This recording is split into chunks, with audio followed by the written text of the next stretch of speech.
What's up? It's Jared Cagle. This is a podcast called Burning Questions because we are answering your burning questions. For a young couple that is dating, how do they go about setting boundaries in their relationship? How do you have that boundaries conversation? Amazing. Okay. Boundaries. I'm assuming physical boundaries because that's the question that I would have asked if I was in high school submitting a question like you probably are, or middle school. You're probably asking the same question. Physical boundaries, relationships. Let's start with when you have that conversation. So if you're a girl and your boyfriend or this guy that's interested in you is coming towards you and their hand gets maybe like right about here, stop them and have the conversation.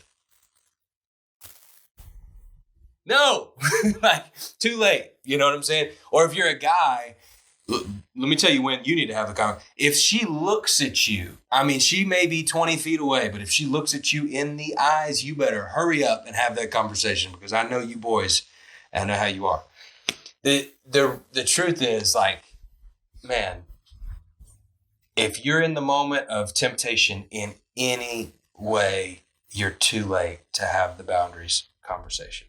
And I know that it's tough. I know that it's awkward. I know you're like, hey, we just kind of started dating or going out, or we're not even Facebook official yet. Nobody has Facebook. I don't know. Our Snapchat streak is only 60 days. It's not that real yet.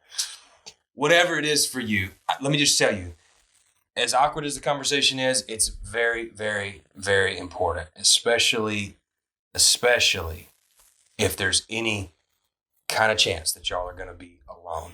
First thing I'll say, don't be alone. And you may say, well, that's when we have our best conversations. Don't be alone. Date in public. Be in front of other people. It's the best way to be clean. Another thing, practically, don't ever be horizontal. If you are alone, or even if you're in a group of people and y'all are having like a movie night or whatever with your friends, don't be horizontal, especially not with a blanket. Let's just be honest. Like, just get real for a second. When you put yourself in those types of situations, you're setting yourself up for failure.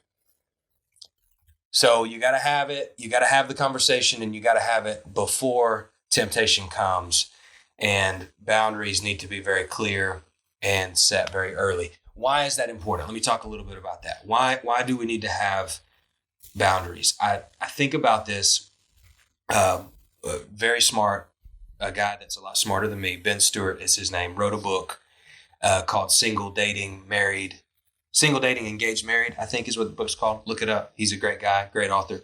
In the book, he talks about temptation and sex, really. He talked about sex in terms of fire. So think about fire, right? It's a good thing. It's a good gift. It's warm.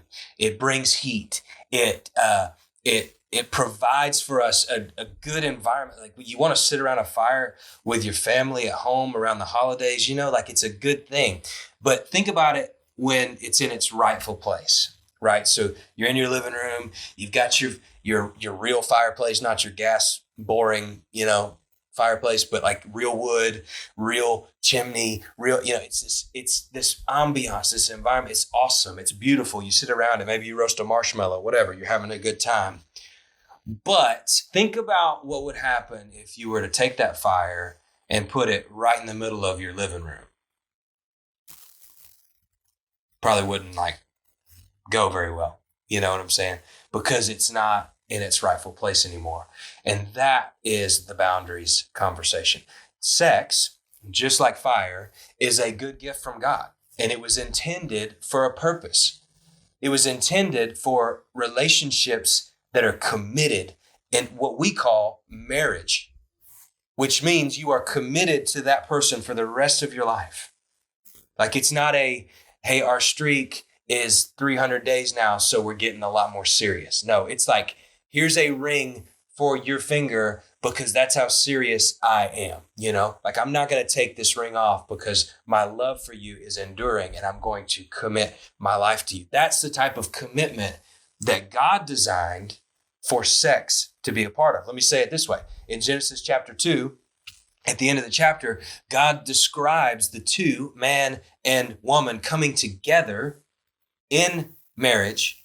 And when they do that, they become one flesh. In other words, it says, I can't remember the exact language. It says, the man will hold fast to the woman and they will become one flesh. Okay. Hold fast means what you think it means. Okay. We'll just go ahead and put that out there. So when they hold fast, they become one flesh. Here's the tricky part about that. You don't want to become one flesh with just anybody. You don't want to become one flesh with somebody that you've got a 50-day Snapchat streak with. You know what I'm saying? You don't want to become one flesh with a guy that is only with you because he thinks you're hot and he can have better friends if he's hanging out with you. You know what I'm saying? This is a full-on commitment, future type of conversation that we're having. So it's very, very important.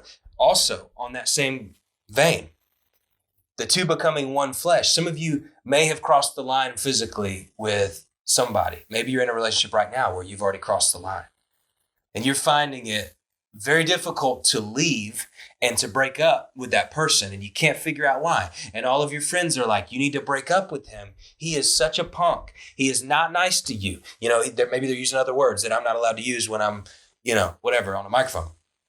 This is real. Why can't you break up with him? Why can't you break up? And there's something about it that's just holding you back and you can't figure it out, but you know that you just can't break up with him. I want to make the argument that that is how God designed us. When we are physically intimate, when we go there with somebody else, there is a very real attachment that happens where we become one flesh. It's the spiritual thing.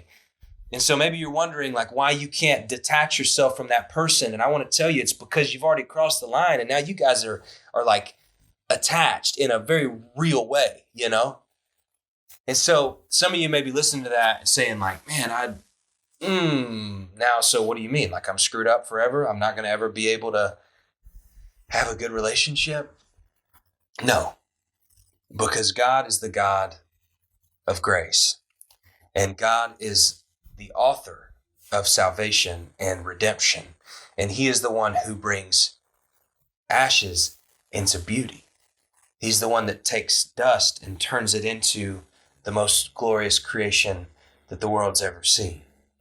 And so you're never too far gone for that God. You're never too far gone for Jesus. So take some hope in that. But you have to understand that every decision that you make today is going to affect where you're going and where you're going to be tomorrow or 5 years down the road or 10 years down the road.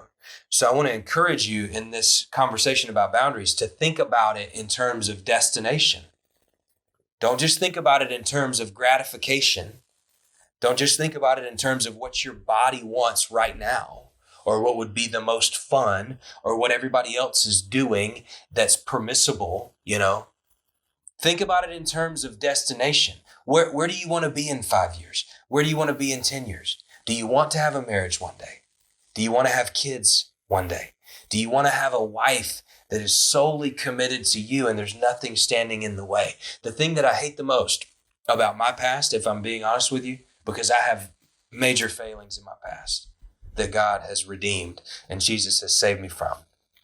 But the thing that I hate the most about my past is when people come up to me and they hear my story and we're talking and they say to me, okay, but God pulled you out of that. Which means if I fail, then he'll pull me out of it. And I say, yeah, that's exactly right. Like he's the God of redemption. He's the God of salvation. He's the author. And then they say, well, why can't I have some fun then now? And then later down the road, I can be washed clean and God can make beauty from ashes. But well, why can I not take the same journey that you took? What I want to tell you today to be very careful with that train of thought, because you don't know the pain and even the penalty of the sin that I've gone through and that I've had to walk through and the pain that it's brought to my relationships and the way that it's affected things in my life that I wish on no one. So you have to understand every decision that you make. You may be saying, I'm ninth grade man, I got a long life ahead of me. The decisions that I make today, I can hide them and they're not going to affect my tomorrow. I want to tell you that that's wrong.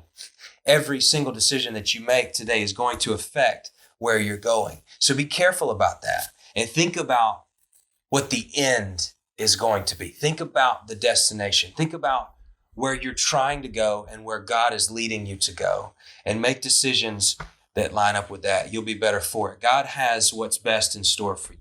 He designed us this way for a reason, and it's perfect inside of the boundaries that he's given us, which is full commitment in marriage. So if you're in a relationship right now, have the conversation about boundaries like yesterday. If you're not in a conversation, if you're not in a relationship right now, still be thinking about this conversation, because it's very important to know where you stand and to go ahead and take that stand before you get there. If you're in temptation when you have it and when you decide where your boundaries are, it's too late. If you've already gone over the line and you've already entered into a relationship that's become physical, there's grace. There's a better way. There's a Redeemer that is ready to catch you and lead you in a way that is more life-giving than you can ever imagine. And it includes your purity until marriage. So fight for that purity, fight for those boundaries, fight for yourself, but more importantly, most importantly, fight for the one who saved you.